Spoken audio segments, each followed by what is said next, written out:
నమస్తే, ఇది కథ కాదు జీవితం కార్యక్రమానికి స్వాగతం.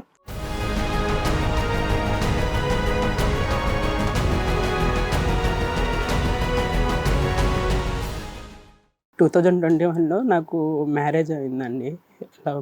లవ్ మ్యారేజ్ చేసుకున్నారా? ఓకే. అంతకుముందే ఆమెకు మ్యారేజ్ అయింది. ఆమె వేరే వాళ్ళని పెళ్లి చేసుకుంది.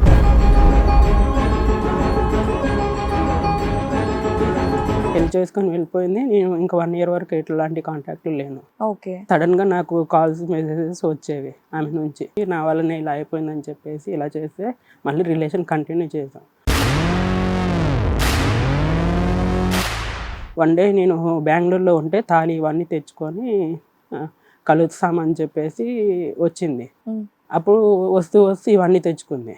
ఆమె ఏమని చెప్పిందంటే, ఫస్ట్ మనం మ్యారేజ్ చేసుకుందాం, నేను ఉండలేకపోతున్నా నిన్ను తలుచుకొని. ఇంకా మమ్మీకి ఏదైందని చెప్పేసి చెప్పాను. మమ్మీ ఇలా ఒక అమ్మాయిని మ్యారేజ్ చేసుకోవాల్సి వచ్చింది, ఇలా ఉన్నాం అది అని చెప్తే, మ్యారేజ్ అనే చిన్న విషయం కాదుగా అంటే నేను నా వర్షం చెప్పుకుంటూ వచ్చాను. అప్పుడు ఆమెకి ఫస్ట్ మ్యారేజ్ అయిన విషయం చెప్పలేదు.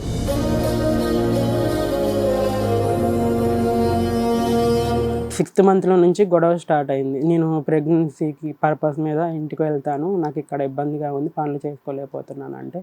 So 10th monthలో 20 days ఉందనగా 10th month 10th month వరకు మేడం. ఒక 20 daysలో డెలివరీ ఉంది అనగా HIV పాజిటివ్ వచ్చింది మేడం.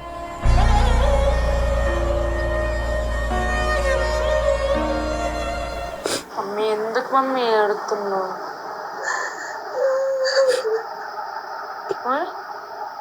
ఆమె అబ్బాయి నాకు ఇంకొకటి లేవు ఏడో మాకవా ఏంటి ఈ అమ్మాయి ఏడవలసింది, ఆవిడ ఏడుతుంది? నా గురించి ఇంత ఏడుస్తున్నారని ఎమోషనల్ బ్లాక్మెయిలింగ్ అనమాట ఇది మొత్తం.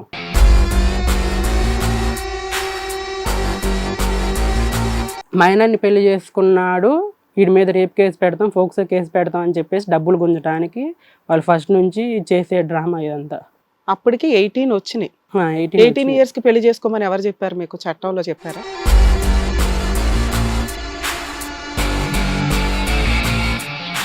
మీరు ఇలా డబ్బు కోసం నన్ను చేసుకున్నారు, నన్ను నా భార్యను దూరం చేశారు అని చెప్పేసి ఏడ్చి నేను ఆల్కహాల్ తాగేసి నేను వాళ్ళ ఇంటికి వెళ్ళిపోయాను. విడిపోయిన తర్వాతే. టీ కాఫీలు అలవాట్లేదు, ఆల్కహాల్ తాగేసి వెళ్ళావా?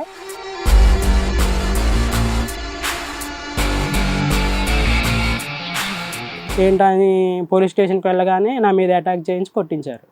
అమ్మాయి వాళ్ళ పేరెంట్స్. అక్కడ ఫస్ట్ అమ్మాయిని చేసుకున్నాం, 6 నెలలు 7 నెలలు సంవత్సరంలో అది అక్కడ అయిపోయింది ప్రాబ్లం వల్ల, వదిలేద్దాం. ఈ రెండో ఆమెను కూడా స్ట్రాంగ్ గా మెయింటైన్ చేయాలి కదా, ఆల్రెడీ ఎక్స్పీరియన్స్డ్ కదా నువ్వు. వాళ్ళు బంధించేశారు, వాళ్ళ ఇంట్లో ఉంచేశారు, ఏంటమ్మా ఇవన్నీ?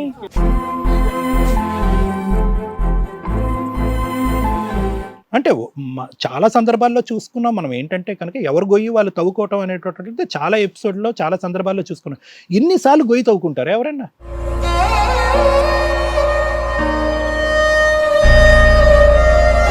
ఇప్పుడు నువ్వు ఏడవటం కాదు నాన్న, పేరెంట్స్ని ఎంత ఏడిపిస్తున్నావు నువ్వు, అవునా కాదా? లవ్ మ్యారేజ్లు చేసుకోవద్దని ఎవరిని అనట్లా. చేసుకునే వాళ్ళు పద్ధతిగా చూసుకోవాలా, ఇంట్లో వాళ్ళు యాక్సెప్ట్ చేసేలాగా చూసుకోవాలి, కుదరకపోతే యాక్సెప్ట్ చేసేదాకా ఒప్పించుకోవాలి.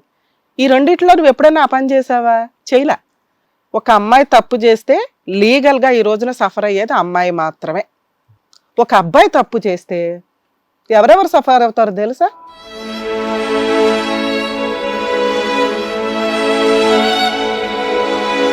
ఈ డిప్రెషన్లో తీసుకునేటటువంటి వాళ్ళకి సంబంధించినటువంటి నిర్ణయాలు 100కి 100 పాళ్ళు ఫాల్స్ అవుతాయి, తప్పుడు అవుతాయి. నువ్వు డిప్రెషన్ నుంచి బయటికి రావాలి, క్లియర్ అవ్వాలి. నిద్ర పడుతుందా? తింటున్నావా సరిగ్గా? సూసైడ్ ఆలోచనలు వస్తున్నాయా? వాళ్ళు నన్ను లవ్లోకి దించి పెళ్లి చేసి అందరికి దూరం చేశారు, లైఫ్ స్పాయిల్ చేశారు మేడం.